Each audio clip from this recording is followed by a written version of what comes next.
একজন Islamic scholar, একজন আল্লাহর ওলি ইরশাদ করেছেন যে মসজিদে গিয়ে যদি আমি শিশুদের গন্ডগোলের আওয়াজ না শুনি,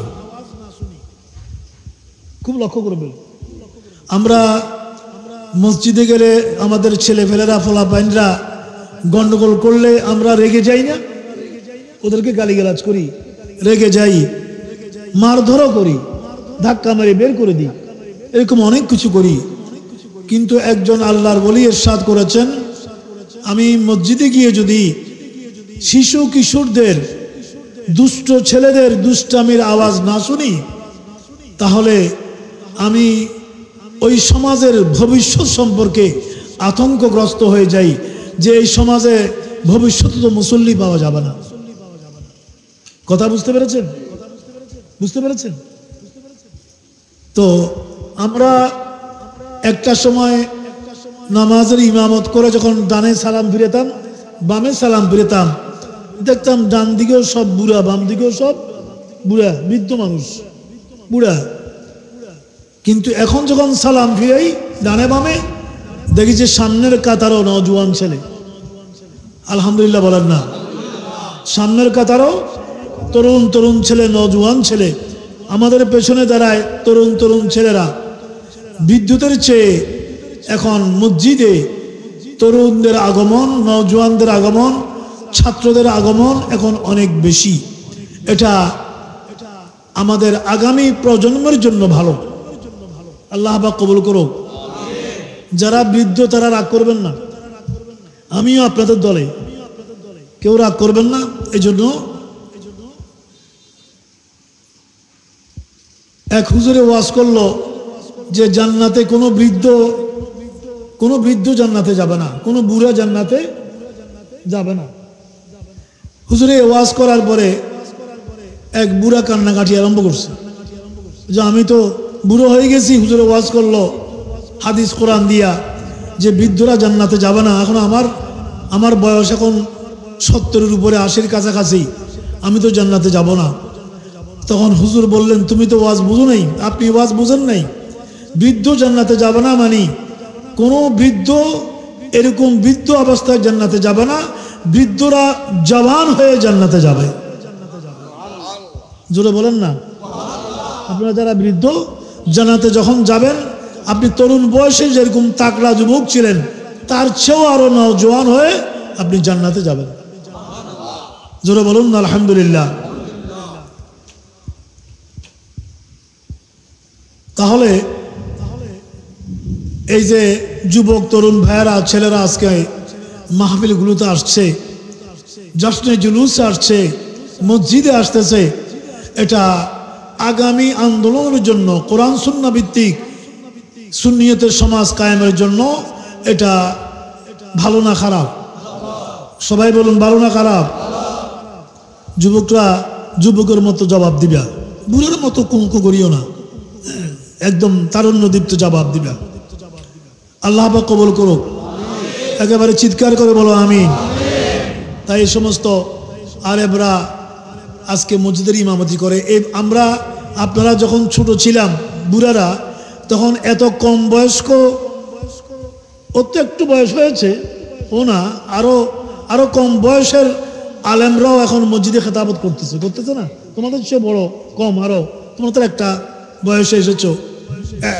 ওই সময় কোন জওয়ানকে মসজিদে ইমামতি নিত না, 40 বছরের কমে নিত না। এখন 25 বছর 30 বছর নিচ্ছে। এমনকি 25-30 বছরের খতিব হারাম শরীফও আছে।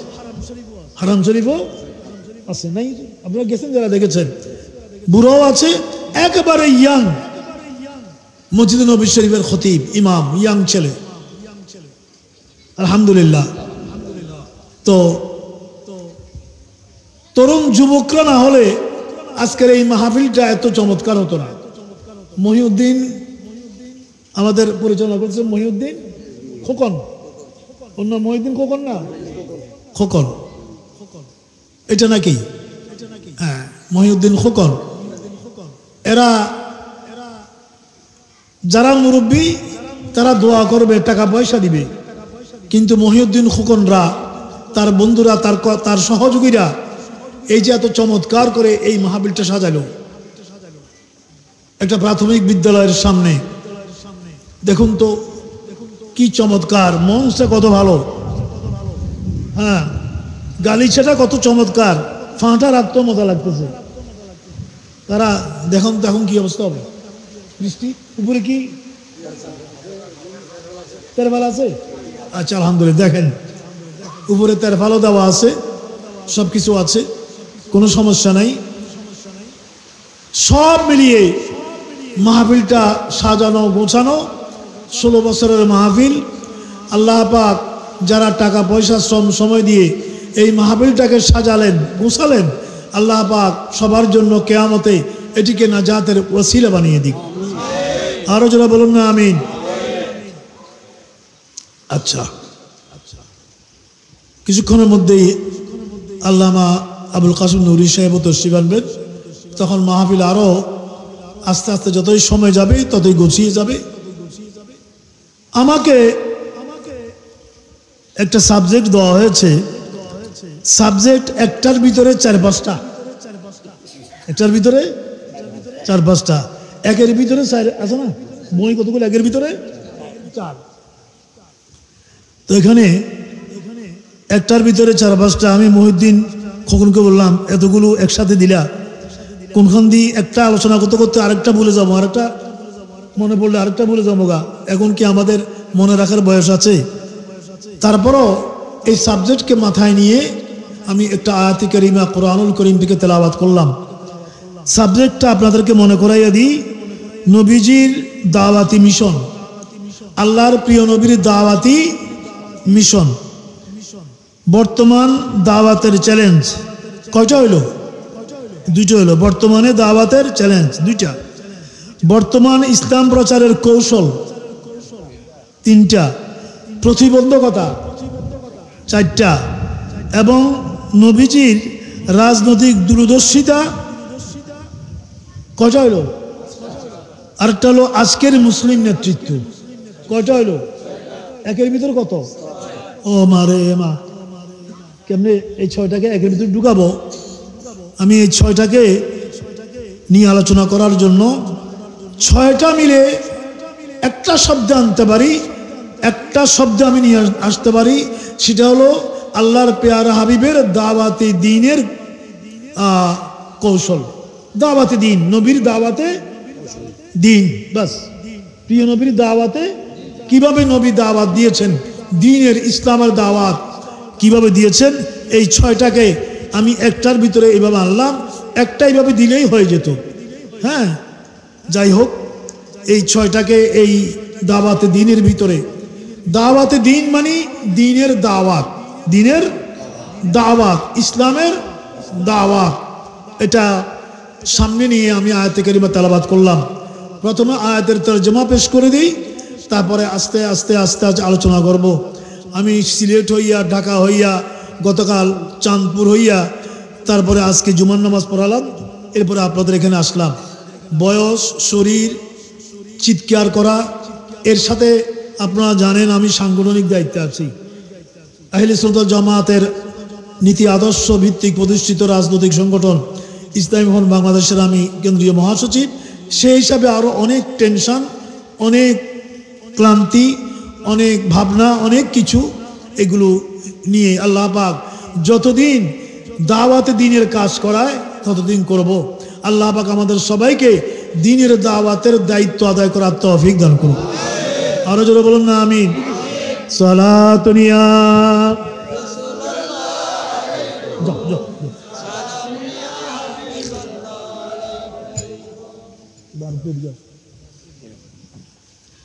খারাপ লাগে আপনাদের? আল্লাহ পাক রব্বুল আলামিন দ্বীনের দাওয়াতের তরিকা আল্লাহ পাক শিক্ষা দিচ্ছে। কি সুন্দর দেখেন, ইসলামের দাওয়াত কিভাবে দিতে হবে? গালি দিয়া? কথা বলেন, গালি দিয়ে দাওয়াত দেব? আরেকজনকে কাফের বলে, আরেকজনকে মুশরিক বলে, বেনামাজি কো নামাজের দাওয়াত দিতে আপনি বলতে পারবেন না তুমি বেনামাজি, এটা বলা যাবে না। বলা যাবে? আপনি মুরব্বী পিছনে বসছেন, মুরব্বী একটু সামনে যান, যান সামনে যান, সামনে যান। মাশাআল্লাহ, মাশাআল্লাহ। হ্যাঁ, মুরব্বীর সামনে বসবে। একজন রোজা রাখে না, তাকে কি গালে দিয়া রোজার দাওয়াত দিবেন? আহা, আল্লাহর পেয়ারা হাবিবের দরবারে একজন আসলো, এসে বলতেছে, ইয়া রাসূলুল্লাহ, আমি ঈমান আনবো, কিন্তু আমার শর্ত আছে। শর্ত দিয়ে কি ঈমান আনা যায়? শর্ত দিয়ে বিবাহ করা যায়? আগের সময় কোনো শর্ত আসেনি।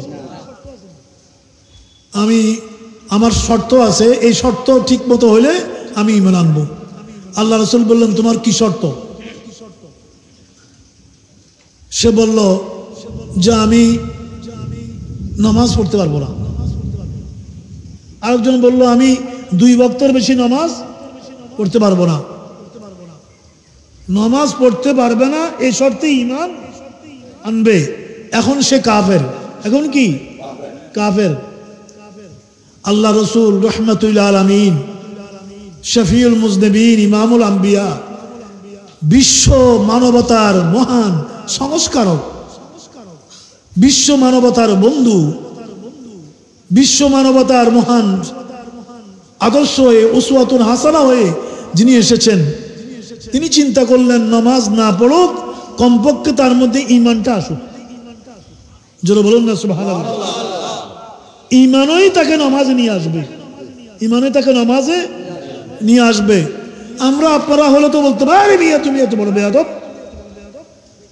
তুমি নামাজ না পড়ার শর্তে ঈমান আনবা, দূর হও। গালিগালাজ করতাম। রাসূল বললেন আদর মায়া করে, ঠিক আছে তুমি নামাজ পড়িও না, তুমি আমার হাতে হাত রেখে ঘোষণা দাও, লা ইলাহা ইল্লাল্লাহু মুহাম্মাদুর রাসূলুল্লাহ, এই ঘোষণা দিয়ে দাও। জোরে বলুন না সুবহানাল্লাহ। কি কৌশল, কি হিকমত, কি আদর মায়া, কি মানবতা, কি মহানুভবতা, কি উদারতা।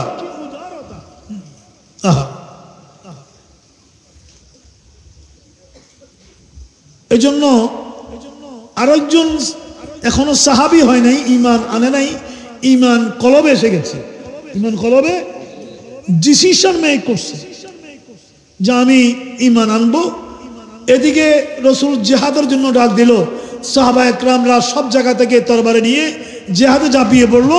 সেও তরবারি নিয়ে আসলো, এসে জিহাদের ময়দানে গিয়ে চিন্তা করলো, আমি তো এখনো ঈমান আনি নাই, কি করব? দৌড়ে আবার তাঁবুতে গেল, আল্লাহ রসুলকে এসে আরজ করলো, ইয়া রাসূলুল্লাহ, আমি তো ঈমান আনার সিদ্ধান্ত নিয়েছি, ঈমান আনি নাই, আপনার জিহাদের আহ্বানে তরবারি নিয়ে আমি ময়দানে জিহাদের মাঠে এসে গেছি। ও নবীরে, এখন আমি কি করব? আমি কি আগে ঈমান আনবো নাকি জিহাদ করব? টাইম নেই, টাইম নেই, জিহাদ শুরু হয়ে গেছে, এখন কি করব? আল্লাহ রসুল বললেন, তুমি আগে ঈমান আনো, তারপরে জিহাদ করো।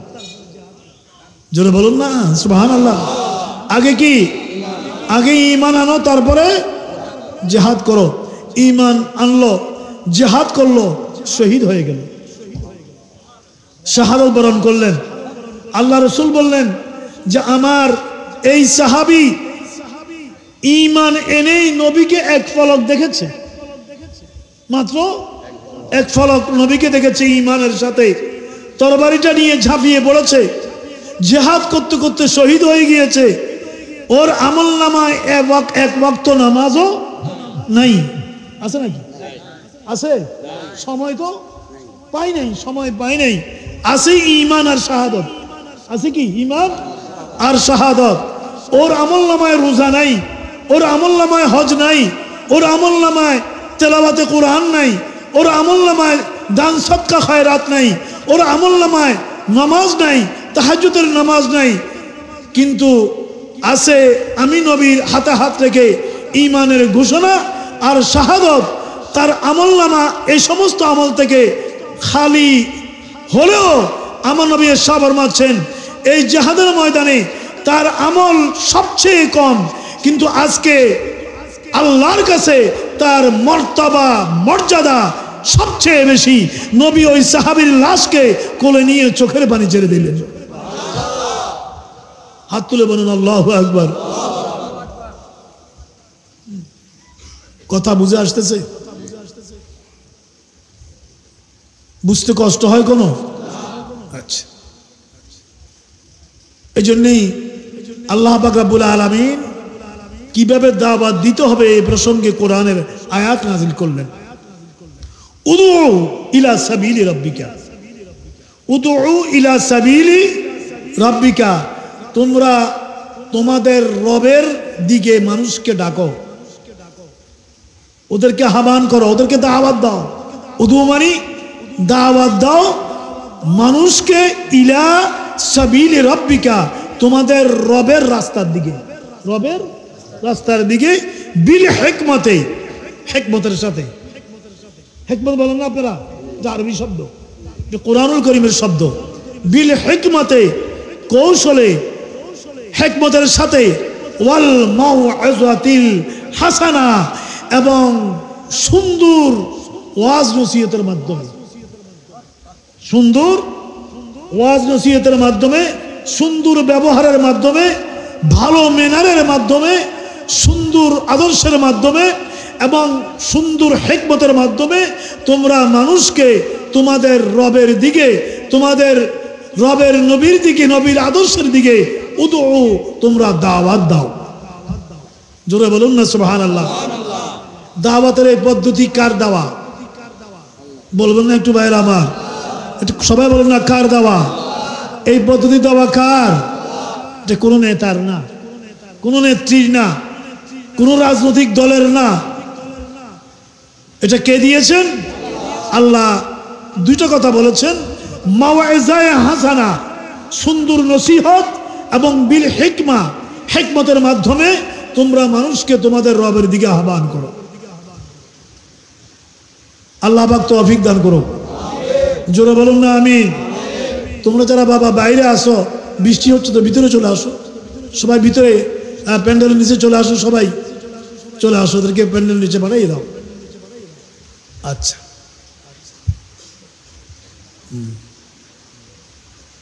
পরিবেশ বড় সুন্দর, গরমও নাই ঠান্ডাও নাই, কি বলেন ঠিক না? গরমও নাই ঠান্ডাও নাই, ফ্যানও লাগে না, কিছুই লাগে না।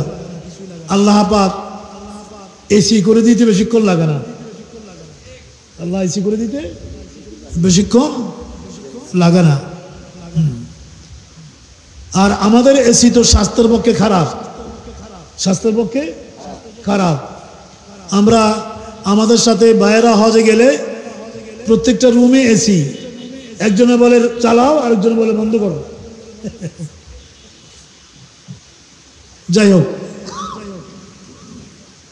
তাহলে দ্বীনের দাওয়াতের সিস্টেম আমার আল্লাহ দিয়েছেন, আর আল্লাহর পেয়ারা হাবিব মুহাম্মদুর রাসূলুল্লাহ সাল্লাল্লাহু আলাইহি ওয়াসাল্লাম ওই কৌশলকে বাস্তবায়ন করে আজকে আমরা কিভাবে দ্বীনের দাওয়াত দেব সেই শিক্ষা আমাদেরকে আল্লাহর পেয়ারা হাবিব দিয়ে গিয়েছেন। সুবহানাল্লাহ বলেন। রাসূল হচ্ছেন রাহমাতুল্লিল, রাহমাতুল্লিল, ঠিক কিনা? হাত তুলে বলুন, রাহমাতুল্লিল তামাম আলামিনের জন্য রব। তিনি বিশ্বনবী নন, রাসূল বিশ্বনবী নন। বিশ্ব একটা গ্রহ, বিশ্ব একটা গ্রহ, এটা মহাশূন্যে ভাসমান। এই পৃথিবীটা একটা গ্রহ, এটা মহাশূন্যে ভাসমান। এভাবে আরো গ্রহ আছে, আছে কি নেই? কোটি কোটি গ্রহ আছে, কোটি কোটি গ্রহ আছে, অগণিত অসংখ্য তারকা আছে, আছে কি নাই? একজন সায়েন্টিস্ট লিখেছেন, একজন বৈজ্ঞানিক লিখেছেন, সমুদ্রের তটে, সমুদ্রের তীরে যত বালুকণা আছে, যত বালুকণা আছে, মহাশূন্যে ঘূর্ণীয়মান গ্রহ নক্ষত্র সংখ্যা মহাসমুদ্রের তীরের বালুকণার চেয়ে বেশি। হাত তুলে বলুন আল্লাহু আকবার, আরো জোরে বলুন আল্লাহু আকবার। এগুলো ভেসে বেড়াচ্ছে, এগুলো ভাসতেছে মহাশূন্যে, আপন আপন গতি পথে এগুলো ধাবমান। কুল্লুন ফি ফালাকিন ইয়াসমাউন। আল্লাহ পাক এরশাদ ফরমাচ্ছেন, এই গ্রহ নক্ষত্রগুলো প্রত্যেকটি তার কক্ষপথে হাঁটছে। কক্ষপথে শিক্ষিত মানুষরা বুঝেন, বসে যান, তাড়াতাড়ি বসে যান, হ্যাঁ ওদিকে তাকাবেন না, কেউ আমার দিকে মনোযোগী হন, আমার কথা শোনেন। আসবে মানুষ, আসতেই থাকবে, আস্তে আস্তে মাহফিল সুন্দর হয়ে যাবে। এই অগণিত অসংখ্য তারকারাজি গ্রহ নক্ষত্র এগুলো আপন আপন কক্ষপথে হাঁটছে, চলছে। একটার সাথে একটা ধাক্কা লাগে না, লাগছে? একটার সাথে একটা ধাক্কা লাগে না। বহু বছর আগে আমাদের যারা মুরব্বীরা আছে মনে আছে হয়তো, এখন থেকে 20-25 বছর আগে একবার নাসার বিজ্ঞানীরা, নাসা যারা মহাশূন্য নিয়ে গবেষণা করে, ওরা ঘোষণা দিল যে একই কক্ষপথে দুইটা গ্রহ এসে গেছে। তো একই কক্ষপথে একই লাইনে যদি দুদিক থেকে দুইটা ট্রেন আসে, সংঘর্ষ হবে না? ওরা নাসার বৈজ্ঞানিকেরা ওরা প্রযুক্তির মাধ্যমে ওরা দেখলো যে এরা দুইটা কক্ষপথে ছিল, দুই লাইনে ছিল, কিন্তু এটা একই কক্ষপথে এসে গেছে। এই দুটার মধ্যে সংঘাত হবে, সংঘর্ষ হবে এবং এই জগৎ জীবন সব ধ্বংস হয়ে যাবে, সব কিচ্ছুই থাকবে না, মিসমার হয়ে যাবে। এটা মনে আসেনি আপনাদের? এটা কত সালে জানি? হ্যাঁ, আমেরিকার নাসার বিজ্ঞানীরা, আমেরিকার সব বিজ্ঞানীরা কিন্তু আমেরিকান না, আমেরিকার বিজ্ঞানীদের মধ্যে বাংলাদেশেরও আছে। ওরা কিনে নিয়ে যায়, ওরা ক্রয় করে করে নিয়ে যায়, ওরা মেধাগুলো সব নিয়ে যায়। এটা শুনে সবাই আতঙ্কগ্রস্ত, পৃথিবী প্রলয় হয়ে যাবে। অর্থাৎ ওরা প্রলয় বলে কেয়ামত, আমরা যেটা বলি কেয়ামত, এটা হয়ে যাবে। হ্যাঁ, এটা বলাতে ভালো হয়েছে, একে অপরের কাছে মাপটাপ চাই ফেলছে, ঋণ টিন কর্জ যত থাকলে আদায় করে ফেলছে। মামলা টামলা করো, যেটা পাচ্ছিল না। অনেকে বলছে বাবা দুনিয়া ধ্বংস হয়ে যাবে, তুমি এই টাকা পাও আমার কাছ থেকে, তুমি নিয়ে যাও। বিজ্ঞানীরা বলেছে দুনিয়া ধ্বংস হয়ে যাবে, কিন্তু কিয়ামত কবে হবে কবে হবে না এটা জানে কে? একসাথে বলি, এই নামটা বললে কি খারাপ লাগে? ভালো লাগে কি না? জোরে বলুন আল্লাহ। এটা জানে কে? আল্লাহ রসুল জানে না? আল্লাহ রসুল জানে কিনা? যারা আহলে সুন্নাত ওয়াল জামাতের বাইরে ওরা বলে যে না, রসুল জানে না। আরো জোরে বলুন না, রসুল জানে কিনা? কিয়ামত কবে হবে জানে কিনা? রসুলের এল 3 ভাগে বিভক্ত। আল্লাহ রসুলের জ্ঞান বিজ্ঞান, রসুলের চেয়ে কোনো বড় বিজ্ঞানী নাই, রসুলের চেয়ে এল বেশি এরকম কেউ নাই। কিন্তু রসুলকে বিজ্ঞানী বলা যাবে না, বিজ্ঞানী বলা যাবে না। রসুল মানবতার শিক্ষক, কিন্তু রসুলকে হেডমাস্টার বলা যাবে না। রসুল নেতৃত্ব দিয়েছেন, কিন্তু রসুলকে নেতা বলা যাবে, খুব বুঝবেন, নেতা বলা যাবে। রসুল ডেজিগনেশন দিয়ে ডাকো, যে সমস্ত ফুস্টের সাথে সম্পৃক্ত করে ডাকো। আমরা কেউ ব্যবসায়ী, রসুল ব্যবসা করেছেন তাই তিনি ব্যবসায়ী তা না, উনাকে ব্যবসায়ী ডাকা যাবে না। রসুল 17টা যুদ্ধের সেনাপতিত্ব করেছেন, প্রত্যক্ষভাবে 17টা যুদ্ধ রসুল সেনাপতিত্ব করেছেন, তাই এটা বলা যাবে না সেনাপতি মোহাম্মদ। সেনাপতি মোহাম্মদ বলা, মা ফাতেমা রসুলকে আব্বা ডাকতেন না, ডাকতেন কি ইয়া, সবাই বলেন না ইয়া রাসূলুল্লাহ। জোরে বলুন না সুবহানাল্লাহ। কোন স্ত্রী আমাদের আম্মা জানরা উম্মাহাতুল মুমিনিন মা খাদিজা মা আয়েশা কোনদিন বলেন নাই আমার স্বামী আমার, বলেছেন কি? বলেছেন ইয়া রাসূলুল্লাহ। আমরা একে অপরকে যে সমস্ত ডেজিগনেশন দিয়ে ডাকি ওগুলোর সাথে ওভাবে রসুলকে ডাকা যাবে না। আল্লাহ পাক ইরশাদ করেছেন ওভাবে যদি আমার নবীকে ডাকো তোমার ঈমান আমল সব বরবাদ হয়ে যাবে। তাই রসুলকে সাংবাদিক বলা যাবে না। কথা বুঝতে পেরেছেন?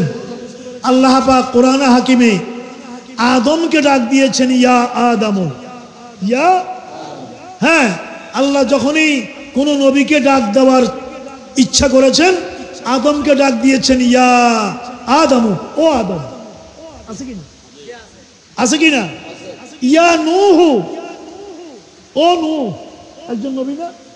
নূহ আলাইহিস সালাম একজন নবী যাকে আদমের সানি বলা হয়। ইয়া মূসা, ইয়া, ও মূসা। ইয়া ঈসা, ইয়া ইব্রাহিম। ডাকছে কিনা? কোরআন এগুলো আছে কিনা? ইয়া মুহাম্মদ নেই, ইয়া মুহাম্মদ। এখানে হাফেজে কোরআন থাকলে বলো কোরআনের আগা গোড়া কোথাও ইয়া মুহাম্মদ নবীকে নাম ধরে আমার আল্লাহ যেটা আল্লাহ নিষেধ করেছেন ওটা নবীর ব্যাপারে আল্লাহ নিজের উপরও ওটা লাজিম করে রেখেছে। নবীকে ইয়া মুহাম্মদ বলে ডাক যখনই ডাক দেওয়ার প্রয়োজন মনে করেছেন কিভাবে ডাক দিয়েছেন? ইয়া আইয়ুহান নাবিয়্যু ইয়াসিন তাহা ইয়া আইয়ুহাল মুজাম্মিল ইয়া আইয়ুহাল মুদ্দাসির। আমার নবীর অ্যাডজেক্টিভ বিশেষণ দিয়ে বিশেষ গুণ দিয়ে নবীকে আল্লাহ ডাক দিয়েছেন। জোরে বলবেন না সুবহানাল্লাহ। নবীকে নাম ধরে আল্লাহ ডাক দেন নাই। হ্যাঁ এভাবে বলেছেন মুহাম্মাদুর রাসূলুল্লাহ। মুহাম্মাদুর, এটা ডাক না, এটা আহ্বান নয়, এটা সংবাদ দেওয়া। আমার নবীর ডেজিগনেশন কি? নবীর পোস্টের নাম কি? নবীর পোস্টের নাম সেনাপতিত্ব নয়, ইমামতি নয়, সাংবাদিক নয়, ব্যবসা নয়, এগুলো নেতা নয়, এগুলো নবী করেছেন কিন্তু এটা নবীর ডেজিগনেশন নয়। নবীর ডেজিগনেশন উনি মদিনা রাষ্ট্রের প্রেসিডেন্ট প্রধানমন্ত্রী এটা না, উনি মদিনা পরিচালনা করেছেন, রাষ্ট্রপ্রধানের দায়িত্ব আদায় করেছেন কিন্তু ওনাকে রাষ্ট্রপ্রধান ওনাকে প্রেসিডেন্ট প্রধানমন্ত্রী বলা যাবে না। ওনার ডেজিগনেশন কি আল্লাহ বলে দিয়েছেন, তিনি হচ্ছেন মুহাম্মাদুর রাসূলুল্লাহ। জোরে বলুন না সুবহানাল্লাহ। এটা হলো আমার নবীর ডেজিগনেশন মুহাম্মাদুর। রাষ্ট্রপ্রধান যে কেউ হতে পারে, আমি আপনিও হতে পারি, নেতা যে কেউ হতে পারে, পারে কিনা? নেতা হওয়ার পথ বন্ধ নাই। ব্যবসায়ী যে কেউ হতে, সাংবাদিক যে কেউ হতে পারে কিন্তু রাসূলুল্লাহ যে কেউ হতে পারবে না। জোরে বলেন না সুবহানাল্লাহ। এটা যে কেউ হতে পারবে। এখন যদি সারা বিশ্বের 800 কোটি মানুষ এক হয়ে একটা সুন্দর সঠিক নির্বাচনের মধ্য দিয়ে যদি ঘোষণা দেয় যে ট্রাম্প হচ্ছে বিশ্বের নবী, ও আমেরিকার প্রেসিডেন্ট, শক্তিশালী প্রেসিডেন্ট, তাকে আমরা নবী হিসাবে ভোট দিলাম, হবে? কথা বলুন, হবে? আর তাম বিশ্বের মানুষ মিলে যদি একজন নবী যিনি আসলে নবী তার বিরুদ্ধে রায় দেয় আমরা ওনাকে নবী মানি না, এটা কি আল্লাহ মানবে? ওনার নবুয়ত কি ক্যান্সেল হবে? কারণ অন্য সবকিছু ভোটের মাধ্যমে সিদ্ধান্ত হয়, ভোটের মাধ্যমে নির্বাচিত হয়, কিন্তু নবুয়ত রিসালাত আল্লাহু আ'লামু হাইসু ইয়াজালু রিসালাতাহু, আল্লাহ ভালো জানেন নবুয়ত রিসালাত কোথায় দিবেন। এটা কে করবে? এটা কয় ভোটে হয়? এক ভোটে। এটা কয় ভোটে হয়? এটা কয় ভোটে হয়? ভোটটা কার? হাত তুলে বলুন, ভোটটা কার? আরো জোরে ভুট্টা কার? আল্লাহর একটা বোর্ডের সাথে কারো বোর্ডের কোনো তুলনা হবে? এই বোর্ডটা হচ্ছে আল্লাহ। তাই আল্লাহ বললেন আমার নবীর ফুস্টের নাম হচ্ছে মুহাম্মাদুর রাসূলুল্লাহ। কি সুন্দর, কি চমৎকার! মুহাম্মাদুর রাসূলুল্লাহ, তিনি আল্লাহর রসুল। জোরে বলুন না আলহামদুলিল্লাহ। অতএব এই সমস্ত মোল্লা মৌলবীদের এই জাতীয় যারা বুঝে না এই জাতীয় কথাবার্তায় আমাদের বিভ্রান্ত হওয়ার কোনো দরকার নাই। আল্লাহ পাক আমাদেরকে এই সমস্ত গুমরাহি থেকে হেফাজত করুন। সালাতুনিয়া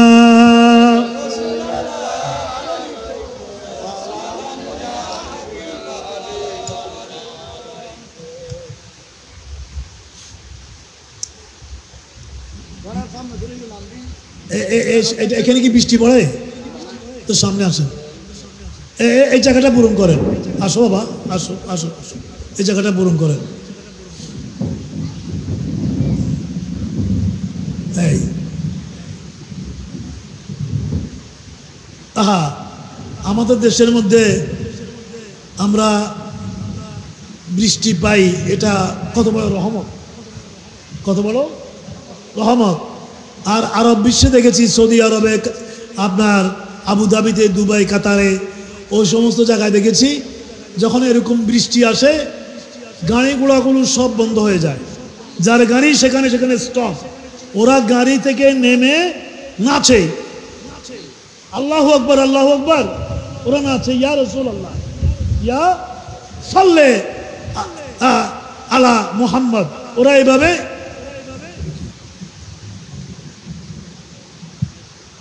ঠিক আছে, ওরা আনন্দে নাচে, ফুর্তি করে, রসুলের উপরে দুরূদ শরীফ পড়ে, আল্লাহু আকবার ধ্বনি দেয়, আর এরকম বোতল করে ওরা বৃষ্টির পানি নেয়, বোতল করে বৃষ্টির পানি নেয়।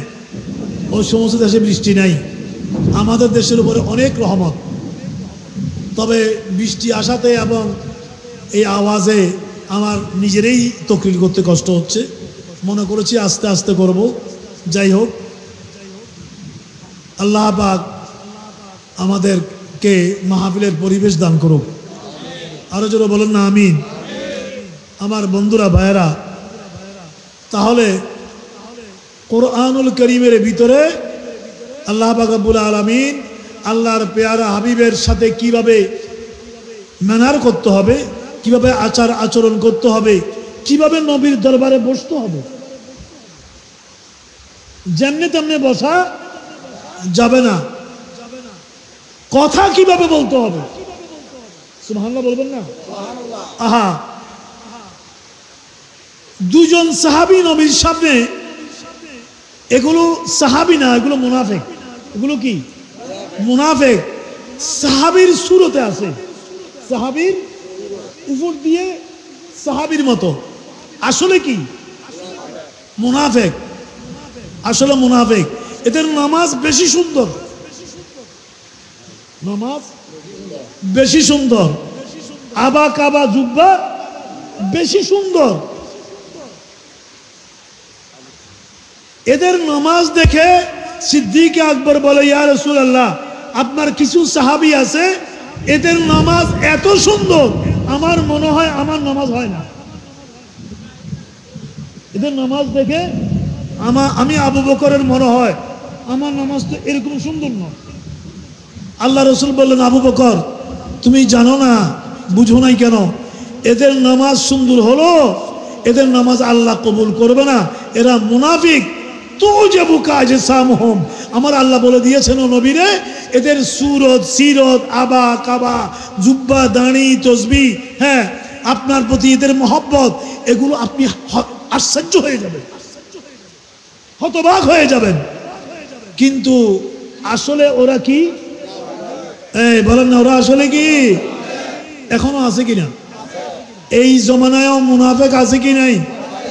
না থাকলে তো নবীর শানে এই সমস্ত বেয়াদবিমূলক শব্দ ব্যবহার করতে পারত না। আল্লাহ সবাইকে সহি সমাজ দান করুন, আমিন বলেন। আমি কাউকে গালিগালাজ করি না, কারো নাম ধরে আমি কোনো সমালোচনা করি না। আল্লাহ রসুল যেভাবে দাওয়াত দিয়েছেন সেভাবে দাওয়াত দেওয়ার চেষ্টা করি। হ্যাঁ, আল্লাহ পাক সহি সমঝ ফহম দান করুক, জোরে বলেন না আমিন। তো মুনাফিক তখনও ছিল, এখনো আছে, কিয়ামত পর্যন্ত থাকবে। আমাদেরকে সতর্ক থাকতে হবে, আমাদেরকে সতর্ক, কি বলেন ঠিক কিনা? সবাইকে সাবধান, সতর্ক থাকতে হবে। আল্লাহ পাক মুসলিম উম্মাকে কবুল করুক, জোরে বলেন না আমিন। তো আল্লাহ রসুলের ইলম কয় ভাগ বলছি, মনে আসেনি? মনে আছে আপনাদের? কয় ভাগ? 3 ভাগ।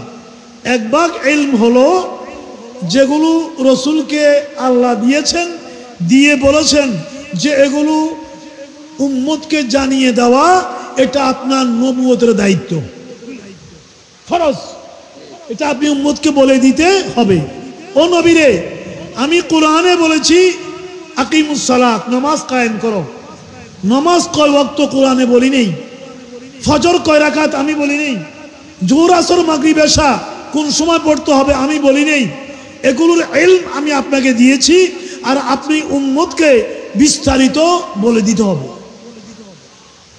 কিন্তু এগুলোর ইলম আপনার কাছে আছে।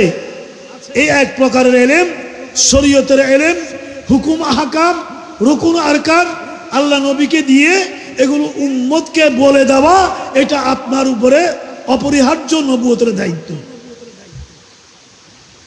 জোরে বলেন আলহামদুলিল্লাহ।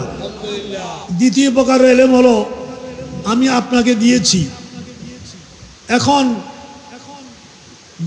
উম্মতকে জানাবেন কি জানাবেন না, এটা আপনার এখতিয়ার, এটা আপনার। সেখান থেকে রসুল কিছু জানিয়েছেন, কিছু জানান নাই। কিছু যে জানান নাই, এটা এ কথার প্রমাণ না যে এগুলো নবীর কাছে নাই। আছে, নবীর কাছে এলেন আছে, কিন্তু নবী সেগুলো বলেন নাই কোনো কারণে, কিন্তু রসুলের কাছে আছে। আর তৃতীয় প্রকারের ইলম হলো, ও নবীরে, তৃতীয় প্রকারে আমি আপনাকে কিছু ইলম দিয়েছি যেগুলো আমি আপনাকে স্পেশালি জানিয়েছি। জিবরিলও জানে না, মিকাইল জানে না, আজরাইল জানে না, কোনো ফেরেশতা জানে না, কোনো নবী রাসূলও জানে না। এগুলো ফাওয়াহা ইলা আবদিহি মা আওহা, আপনাকে মেরাজের রজনীতে, মেরাজের রাত্রে আরশ আজিমে এনে আমি আল্লাহ ওই ইলমগুলো জিবরিল আমিনের মাধ্যম ছাড়া ডাইরেক্ট আপনাকে দিয়েছি। জোরে বলুন না সুবহানাল্লাহ।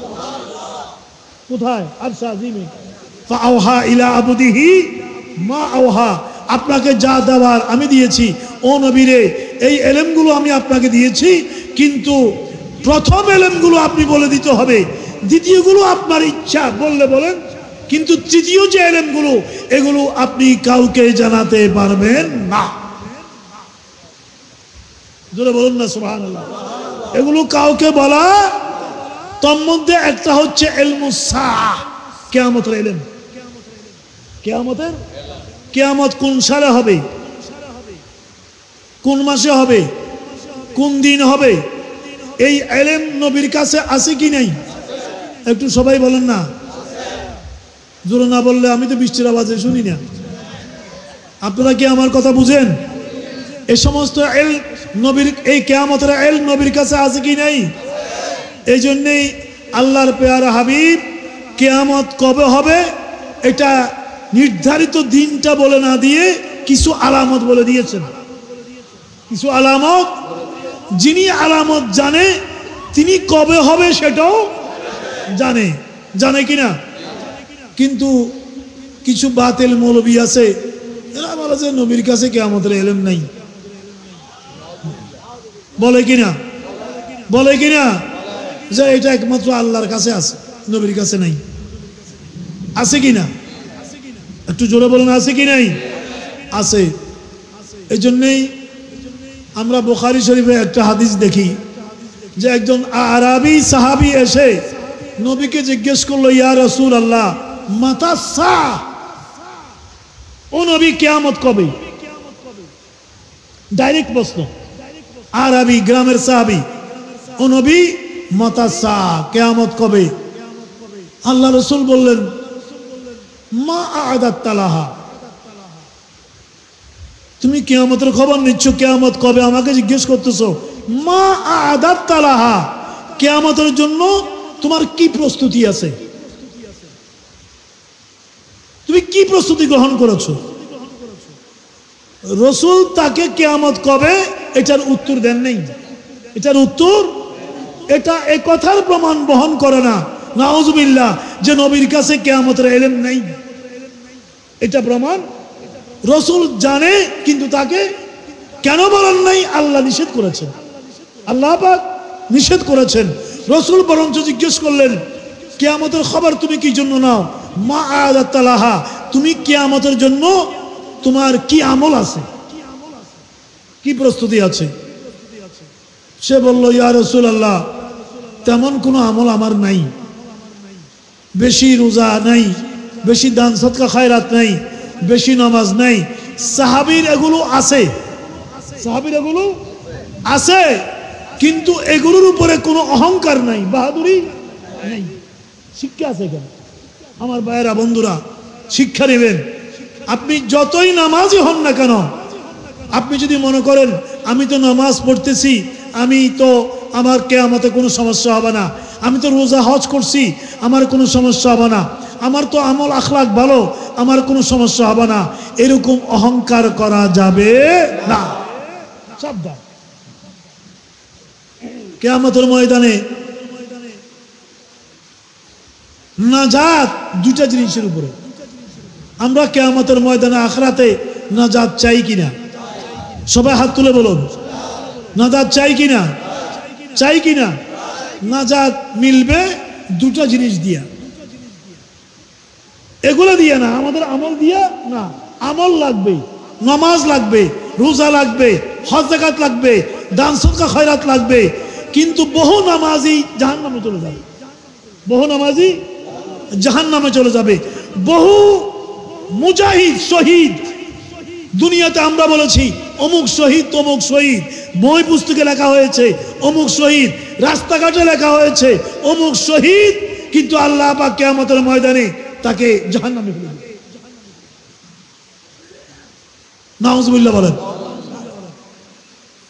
কিয়ামতের ময়দানে নাজাতের ওসিলা দুইটা।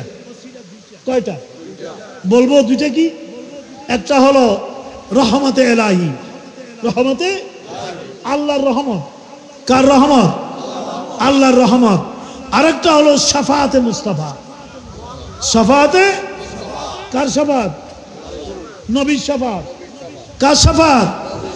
নবীর সুপারিশ, আল্লাহর রহমত। রহমতে এলাহি, শাফাআতে মুস্তাফা সাল্লাল্লাহু আলাইহি ওয়াসাল্লাম। এই দুইটা হচ্ছে কিয়ামতের ময়দানে আমাদের জান্নাত পাবার, জাহান্নাম থেকে বাঁচার এবং আমাদের নাজাতের জরিয়া, নাজাতের ওসিলা। আল্লাহ তৌফিক দান করুন। আমিন। জোরে বলুন না। আমিন। হতে পারে আজকের মাহফিলটা কাল কিয়ামতের ময়দানে নাজাতের ওসিলা হয়ে যাবে। হতে পারে না? হতে পারে না? কোন একজন বেনামাজি, বদকার, ফাসিক, ফুজ্জার, সে মনে করেন আজকের মাহফিলে এসে গেল, বসে গেল, অন্তর ঘেমে গেল, ও আল্লাহ তার এটাকে কবুল করে নিলেন। কিয়ামতের ময়দানে তার আমলনামা খালি, কিন্তু সে জান্নাতের সার্টিফিকেট পেয়ে গেল। কেমনে পাইল? সে চিন্তা করে, সে চিন্তা করে যে আমি জান্নাতের রায় কেমনে পাইলাম? আমি তো নামাজ পড়িনি, আমি তো রোজা হজ করিনি, আমি তো শরাবি কাবাবি ছিলাম, আমার তো কোনো উপায় নেই, কিন্তু আজকে আমি জান্নাতি কেমনে হয়ে গেলাম? এই চিন্তা করতে করতে করতে করতে বান্দা কে ফেরেশতারা বলল এই রাস্তা দিয়ে জান্নাতে চলে যাও। বান্দা জান্নাতে যাচ্ছে আর চিন্তা করতেছে আমি জান্নাতি কেমনে হইলাম? আমি তো পরীক্ষা কিছু লেখি নেই, পাস কেমনে করলাম? আছে না? কিছুই তো আমি লেখি নেই, আমাকে 5 নম্বর পাস কেমনে করলাম?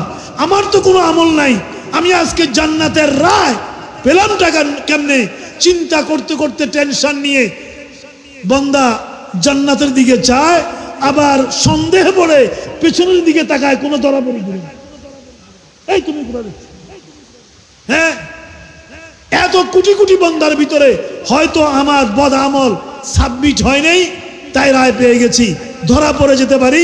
বান্দা আতঙ্কগ্রস্ত হয়ে জান্নাতের দিকে যাবে, আবার ডরে ডরে চারিদিকে চাইবে ফেরেশতারা ধরে কিনা। এটা দেখে আল্লাহ ঠিকই ফেরেশতাদেরকে বলবেন, আমার ওই বান্দাকে ডাকো। সুবহানাল্লাহ বলবেন না? একসাথে বলুন সুবহানাল্লাহ। বান্দা কান্না আরম্ভ করছে, আহা ধরা পড়ে গেলাম, জান্নাতের রায় হয়ে গেছে, দৌড়ে চলে যেতে হবে। হ্যাঁ, আগ পিছ করতে করতে ধরা পড়ে গেলাম, ধরা পড়ে গেলাম। আহা, বান্দা যখন আল্লাহর কাছে আসবে, আল্লাহ পাক রব্বুল আলামিন নিজের কুদরতি জুবানটা বান্দার কানে রাখবে। নিজের কুদরতির জুবান কিভাবে রাখবে জানে কে? কথা বলেন, কে জানে? আল্লাহ কুদরতির জুবানটা বান্দার কানে ফিট করবে, ফিট করে বলবে, ও বান্দা, তুমি কি জানো না আমি রহমান? তুমি কি জানো না আমি রহিম? তুমি কি জানো না আমি দয়ালু? তুমি কি জানো না আমি দাতা? তুমি কি জানো না আমি গফফার? তুমি কি জানো না আমি সত্তার? তুমি কি জানো না মুহাম্মদুর রাসূলুল্লাহ সাল্লাল্লাহু আলাইহি ওয়াসাল্লাম সিজদায় তোমাদের জন্য পড়ে আছে? তুমি কি জানো না নবীর সার মোবারকে আজকে শাফাআতের রাজমুকুট শোভা পাচ্ছে? ও বান্দা, তুমি দুনিয়ার জমিনে অনেক অন্যায় করেছো, আমি দুনিয়াতে তোমাকে বেইজ্জতি করিনি।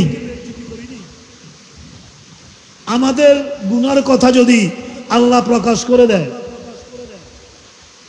কেউ সমাজে থাকতে পারবো? সেই একজন মানুষ দাঁড়ান তো দেখি,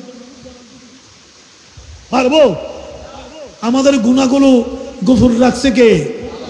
একসাথে বলেন না, এই বাচ্চারা বলো, কে গোপন রাখছে?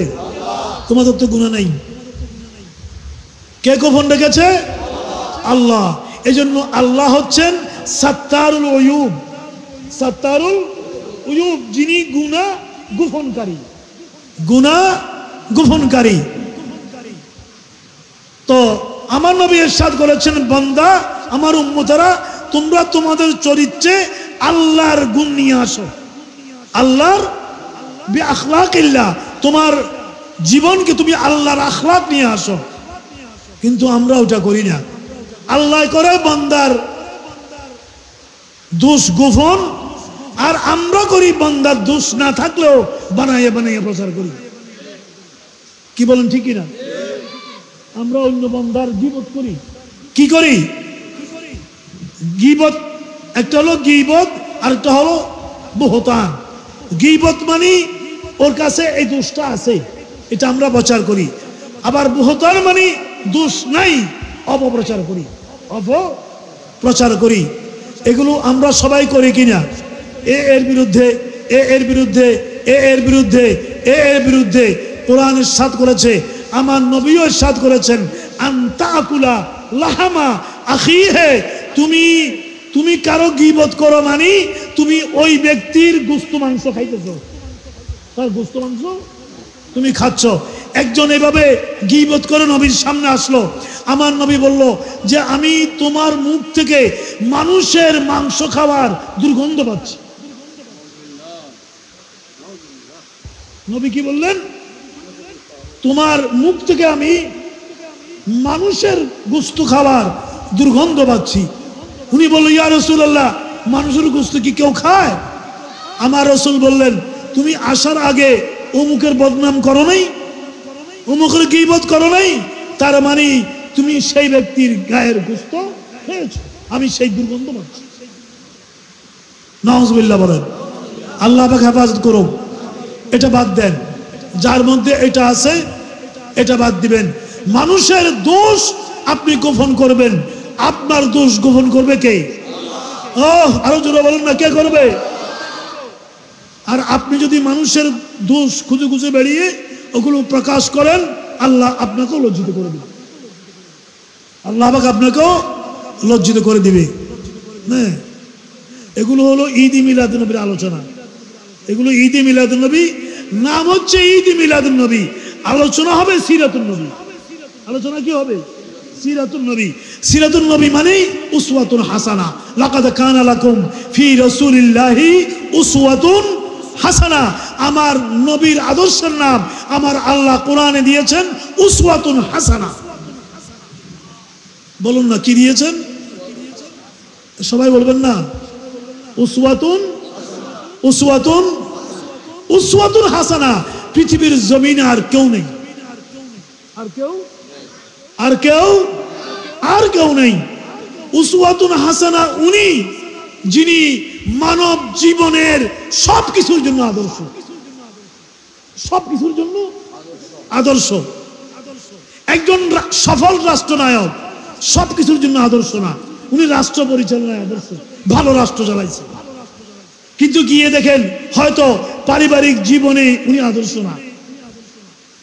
আছে না এরকম? আদর্শ না। মুহাম্মদুর রাসূলুল্লাহ সাল্লাল্লাহু আলাইহি ওয়াসাল্লাম পারিবারিক জীবনে আদর্শ, পিতা হিসেবে আদর্শ, স্বামী হিসেবে আদর্শ, ঠিক কিনা? আল্লাহ রাসূল কোথাও যাওয়ার সময় সব বিবিদের কাছে যেতেন, সব বিবিদের ঘরে ঘরে বিদায় নিয়ে আসতেন। আমি যাচ্ছি, জিহাদে যাচ্ছি, আমি দোয়া করো। সব শেষে যেতেন মা ফাতেমার কাছে। যেন বলুন না সুবহানাল্লাহ।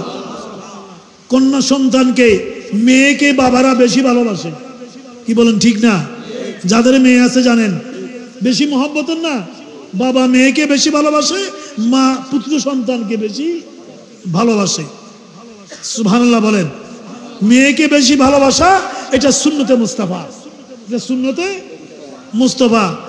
আল্লাহ যখন কোনো বান্দার উপর খুশি হয় তখন তাকে পুত্র সন্তান দেয়। আল্লাহ যখন কোনো বান্দার উপরে খুশি হয় তাকে পুত্র সন্তান দেয়। আর আল্লাহ যখন কোনো বান্দাকে খুশি করতে চায় তাকে কন্যা সন্তান দেয়। জোরে বলেন না আল্লাহু আকবার।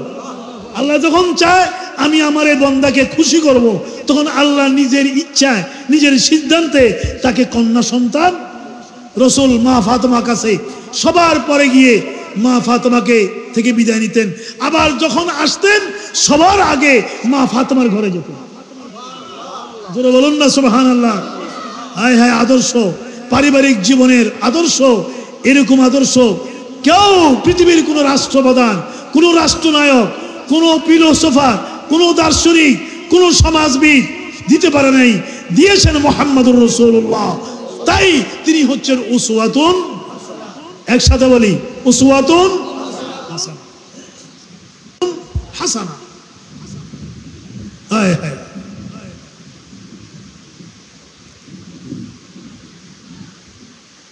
ঠিক কিনা? যখন মা ফাতেমা আসতো, রসুল নিজের কন্যার ক্ষেত্রে, ওকে আদর মায়া করার ক্ষেত্রে এত আদর্শ। রসুল যখন দেখতেন ফাতেমা আসছে, আমার রসুল মা ফাতেমার সম্মানে এহতেরামে দাঁড়িয়ে যেতেন। জোরে বলুন না সুবহানাল্লাহ। মা ফাতেমার এহতেরামে দাঁড়িয়ে যেতেন। সন্তান সন্ততি লালন পালন করার ক্ষেত্রে মা বাবার জন্য রসুল হচ্ছেন উসওয়াতুন হাসানা। মা আয়েশা সিদ্দিকা, মা খাদিজা গ্লাসের যেই জায়গা দিয়ে দুধ খেতেন, কাফের যেই জায়গা দিয়ে পানি খেতেন, নবী ঠিক সেই জায়গায় জুবান লাগিয়ে, নুরানি ঠোঁট লাগিয়ে দুধ খাতেন, পানি খেতেন। জোরে বলুন না আল্লাহু আকবার। বিবিকে কিভাবে মহব্বত করতে হবে, পরিবারকে কিভাবে মহব্বত করতে হবে। পৃথিবীতে বহু মহান ব্যক্তি আছে, ঘরে গেলে বউকে পিটায়, আছে কি নেই? বাইরে উনি বড় নেতা, বড় আদর্শ, বড় হুজুর, বড় আল্লামা, আর ঘরে গেলে বউ, কথা বলেন আছে কি নেই? আমি ঠিক বলেছি না ভুল বলেছি? সবাই না, বহু বহু বড় বড় রাষ্ট্রনায়ক এরকম আছে। ঘরের ভিতরে স্ত্রীদের জন্য আদর্শ নয়, সন্তানের জন্য আদর্শ নয়। আর মুহাম্মদুর রাসূলুল্লাহ সাল্লাল্লাহু আলাইহি ওয়াসাল্লাম গ্লাসের যেই জায়গা দিয়ে ওনারা খেতেন, নবী সেই জায়গা দিয়ে নুরানি ঠোঁট লাগিয়ে খেয়ে বিশ্ব মানবতাকে সাংসারিক জীবনের স্বামী স্ত্রীর মহব্বতের নিয়ম পদ্ধতি আবেগ উচ্ছ্বাস শিখিয়ে দিয়ে হয়েছেন উসওয়াতুল হাসানা। জোরে বলুন না, আদর্শ না? কি বলেন, আদর্শ কিনা? সেখানেও তিনি ইমামতিতে নবী দাঁড়িয়েছেন, আল্লাহু আকবার। রাসূল ইমামতিতে দাঁড়িয়েছেন, কেরাত ধরেছেন। হঠাৎ শুনতে পেলেন মসজিদ নবীর পাশে থেকে, ঘর থেকে শিশু বাচ্চার কান্নার আওয়াজ আসতেছে। শিশু বাচ্চার কান্নার আওয়াজ নবী শুনলেন। আল্লাহ রাসূল কেরাত সংক্ষিপ্ত করতেন, নামাজ সংক্ষিপ্ত, অর্থাৎ 4 রাকাত 2 রাকাত না, রুকু সেজদা এগুলো সংক্ষিপ্ত করতেন। হতে পারে ওই শিশুর মা আমার পিছনে ইক্তেদা করেছে, সুবহানাল্লাহ বলবেন না? ওই শিশুর মা আমি নবীর পিছনে নামাজ পড়ছে, ইক্তেদা করছে। আমি নামাজ যদি লম্বা করি, কেরাত যদি তেলাওয়াত করি, আমি লম্বা কেরাত পড়ি, তাহলে শিশুটি কষ্ট পাবে, শিশুটি কষ্ট পাবে। মুহাম্মদুর রাসূলুল্লাহ এত শিশু প্রিয়, শিশুদের জন্য এমন আদর্শ। রাসূল মা যেন তাড়াতাড়ি গিয়ে ওর কান্না থামাতে পারে, তাকে দুধ পান করাতে পারে। নবী যেই নামাজের ইমামত করছেন সেই নামাজকে নবী মুখতসর করে বলতেন, সংক্ষিপ্ত করে বলতেন, বলতেন কার কোন মা শিশু কাঁদছে, তাড়াতাড়ি তুমি ঘরে চলে যাও। জোরে বলুন না সুবহানাল্লাহ। লাকাদ কানা লাকুম ফি রাসূলিল্লাহি উসওয়াতুন, নবী সেখানে আদর্শ। এটা হচ্ছে ঈদে মিলাদুন নবী, এটা হচ্ছে ঈদে। এগুলো মানতে পারবেন? এগুলো মানা যাবে তো? এগুলো না মানলে শুধু গরুর গোশত খাইয়া কোনো লাভ নাই। গোশত খাবো আমরা, তবারুক, আজকে তবারুক আছে নাকি? প্রত্যেক দিন 3 দিন, শেষ দিন একটু, শেষ দিনও কি একই রকম নাকি একটু বেশি? একই রকম নাকি বেশি? বেশি হলে তো বলতাম আমাকে শেষ দিন গেল দাওয়াত দেন নাই। তবারুক মানে বরকত, তবারুক কি? বরকত।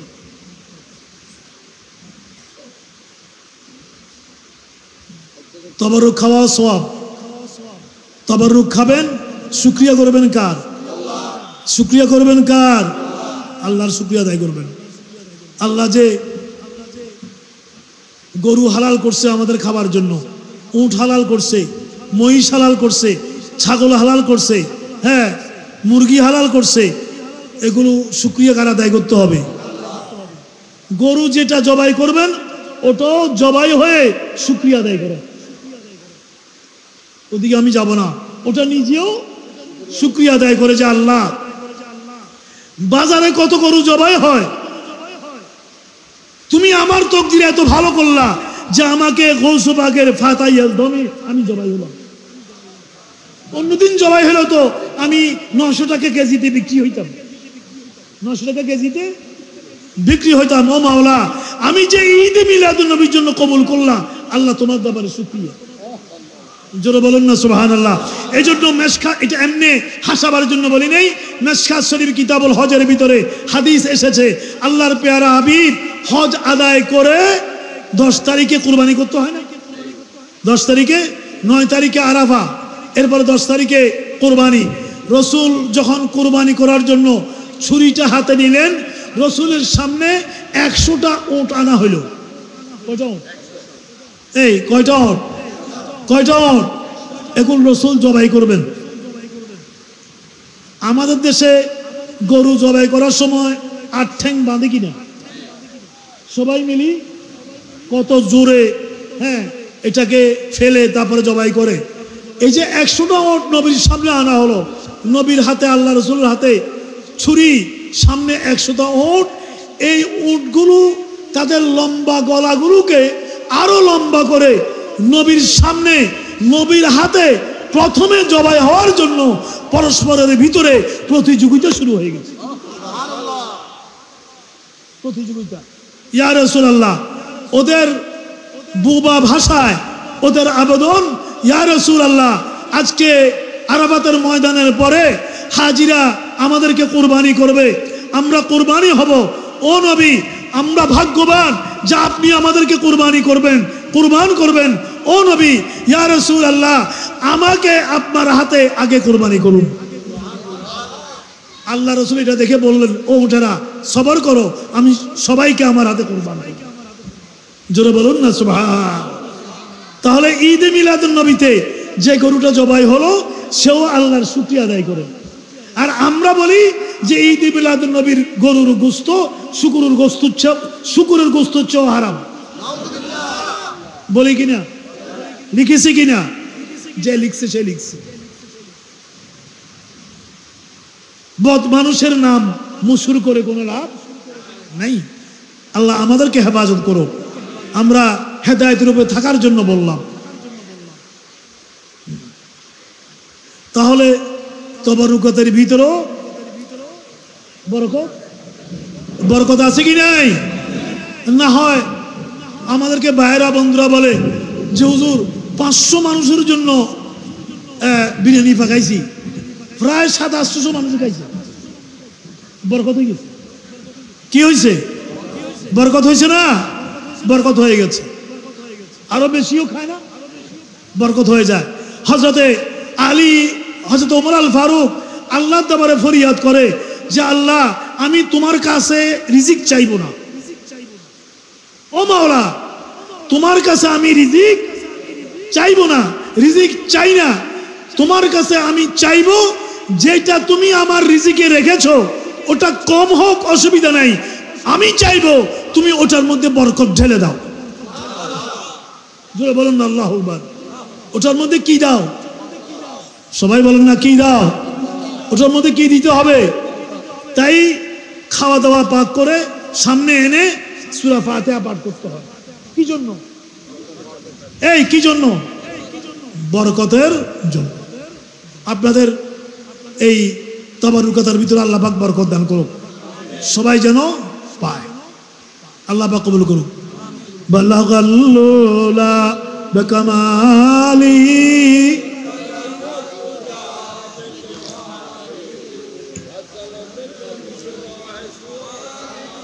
বাল্লালা বিকামালি কাশাফাদ দুজা হাসুনাত জামিউ।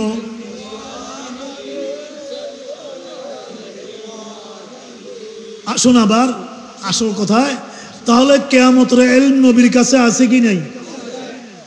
সাহাবী বলল, ইয়া রাসূলুল্লাহ, আমার বেশি আমল নাই, বেশি নামাজ রোজা নাই, বেশি রুকু সেজদা নাই, আমার একটা আমল আছে, একটা আমল আছে। রাসূল বললেন, ওটা কি? উনি বললেন, ইন্নী উহিব্বুল্লাহ ওয়া রাসূলা। ও নবী রে, আমার অন্তরে আপনার প্রেম আছে। কার প্রেম? এই কার প্রেম? ও নবী, আমি আপনাকে আমার মা বাবা, আমার সন্তান সন্ততি, আমার আহল আয়াল, আমার সমস্ত কিছু থেকে আপনি নবীকে বেশি ভালোবাসি। আমি নামাজের অহংকার নিয়ে আসি নাই, রোজার অহংকার নিয়ে আসি নাই, অন্য আমলের অহংকার নিয়ে আসে নাই।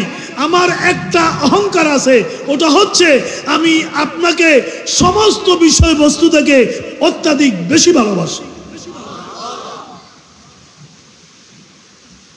আল্লাহ রাসূল বললেন, ও সাহাবী, এটা যদি হয়, আনতা মামান আহাবাবতা, ও সাহাবী, আমার মহব্বত যদি বেশি হয় তাহলে শোনো, জান্নাতে তুমি আমার সাথে থাকবা। জোরে বলুন আলহামদুলিল্লাহ। আমরা নবীর সাথে থাকতে চাই কিনা?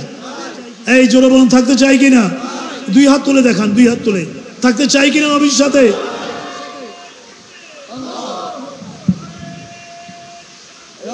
এত আসতে দিলে হবে না, তুমি দাঁড়াও, দাঁড়াও, দাঁড়াইয়ে দাও, দাঁড়াই যাও, দাঁড়াইয়ে তাকবীর দাও। সবাই হাত তোলেন, হাত তোলেন, সবাই হাত তোলেন।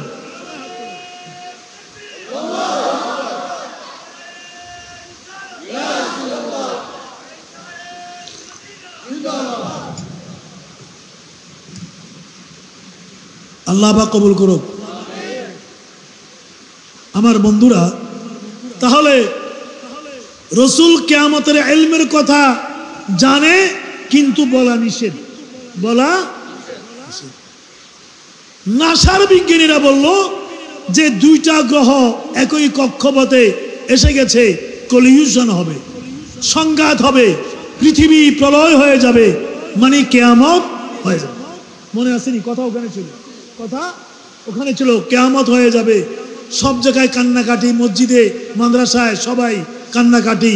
কিন্তু যখন এই দুইটা একই কক্ষপথে আসা গ্রহগুলো কাছাকাছি আসলো, তখন আল্লাহ পাকের ইচ্ছায় দুই দিকে চলে গেল। সুবহানাল্লাহ বলেন না? আরো জোরে বলুন আল্লাহু আকবার। কার কুদরত? হাত তুলে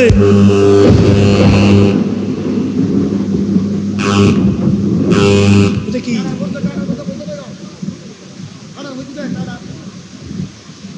এটা কার কুদরত? আল্লাহর কুদরত। কি করবো? মাহফিল কি চলবে? বন্ধ করে দিই।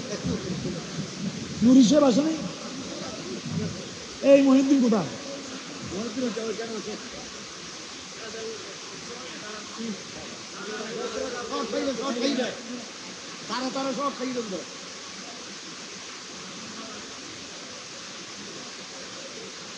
এই নুরি সাহেব তো আসতে পারবে না।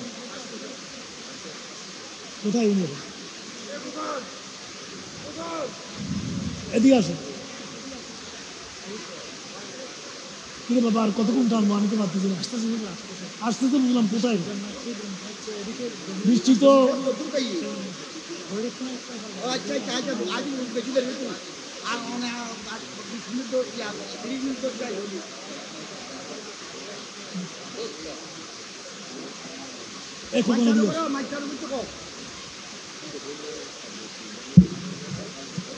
আর কেউ নেই এখন তো।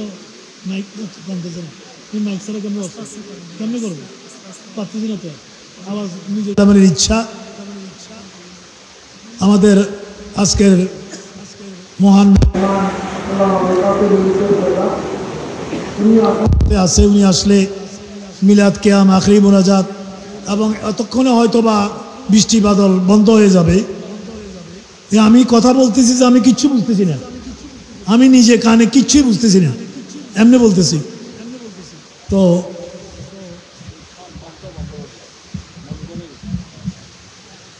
যাই হোক, তাহলে দ্বীনের দাওয়াতের ব্যাপারে আমাদের এই দায়িত্ব আমাদেরকে আদায় করতে হবে, এবং আমরা যেন শুধুমাত্র ওয়াজ শুনে বসে না থাকি, বরঞ্চ আমরা যেন মানুষের কাছে কালেমার দাওয়াত, দ্বীনের দাওয়াত, সুন্নিয়তের দাওয়াত আমরা যেন পৌঁছে দিই। সে তৌফিক আল্লাহ পাক রব্বুল আলামিন আমাদেরকে দান করুক। সবাই বলে আমিন। আমি আমার পাশে জওয়ান, আপনাদের অত্র এলাকার গৌরব নওজোয়ান আহলে সুন্নাত অধ্যক্ষ আল্লামা রফিকুল ইসলাম নিজামী সাহেব আছে, উনি অল্প কিছুক্ষণ বয়ান দিবে। ওনারও একটা, আমি চেয়েও ছিলাম আমার আগে ওনাকে বয়ান দিতে, মনে মনে ইচ্ছা ছিল আমার আগে ওকে আমি কিছুক্ষণ বয়ান দেব। যাক, আল্লাহ পাক সুযোগ করে দিয়েছেন, উনি কিছুক্ষণ বয়ান করবেন। ইতিমধ্যে নুরি সাহেব হুজুর কেবলা চলে আসবেন, মাহফিল যথারীতি চলবে। আল্লাহ পাক আমাদেরকে সুন্দরভাবে মাহফিল শেষ করার তৌফিক দান করুন। আসসালামু আলাইকুম ওয়া রাহমাতুল্লাহি ওয়া বারাকাতুহু।